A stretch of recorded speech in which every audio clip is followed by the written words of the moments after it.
কেন্দ্রীয় যুগ্ম সদস্য সচিব তারেক রেজা জামিনে মুক্তি পেয়েছেন। সোমবার সকালে ঝিনাইদহ চিফ জুডিশিয়াল ম্যাজিস্ট্রেট আদালতে আইনজীবীরা জামিন আবেদন করলে শুনানি শেষে বিচারক তা মঞ্জুর করেন। একই মামলায় গ্রেপ্তার যুবশক্তির কেন্দ্রীয় নেতা অয়ন রহমান খানের জামিন আবেদন আদালত নামঞ্জুর করেছে। কিশোরগঞ্জের কুলিয়াচরের মসজিদের ভিতরে 7 বছরের শিশুকে ধর্ষণের অভিযোগে ইমামকে গ্রেপ্তার করেছে পুলিশ।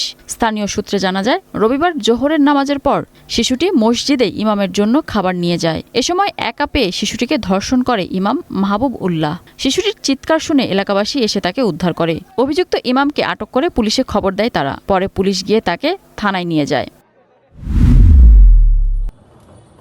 বগুড়ার গাবতলী উপজেলার মমিনহাটা গ্রামে রীতা মজুমদার হত্যাকাণ্ডের রহস্য উদ্ঘাটন করেছে পুলিশ। জমি বিক্রির টাকা লুটের পরিকল্পনায় নিজ গ্রামের 2 যুবক তাকে গলা কেটে হত্যা করেছে বলে জানিয়েছে জেলা পুলিশ। গত 20 মে দিবাগত রাতে রীতা মজুমদারকে হত্যা করে দিনমজুর শাওন ও আনোয়ার।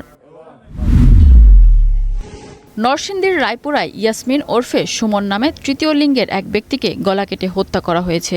এ ঘটনায় আরও এক তৃতীয় লিঙ্গের ব্যক্তি আহত হয়। রবিবার রাত 12টার দিকে পিরিচকান্দি রেলগেট এলাকায় এ ঘটনা ঘটে। ঘটনার কারণও জড়িতদের শনাক্তে পুলিশ তদন্ত শুরু করেছে।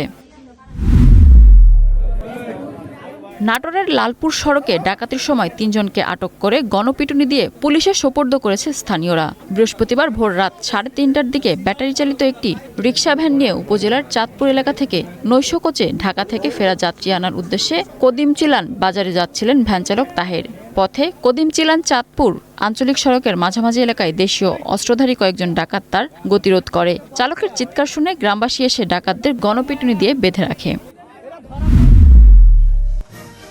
ওয়ালটনের ফ্রিজ কিনে মিলিনিয়ার হলেন ময়মনসিংহের ভালুকার খোকন মিয়া। রবিবার রাজধানীর ওয়ালটন কর্পোরেট অফিসে খোকন মিয়ার হাতে 10 লাখ টাকার চেক তুলে দেন চিত্রনায়ক আমিন খান এবং ওয়ালটন ডিস্ট্রিবিউটর নেটওয়ার্কের head of sales Mohammad Firoz Alam. এ সময় ওয়ালটন ফ্রিজের chief business officer Tahsinul Haque, ওয়ালটনের chief marketing officer Zoheb Ahmed এবং Walton distributor showroom Haque enterprise এর স্বত্বাধিকারী এনামুল হক উপস্থিত ছিলেন।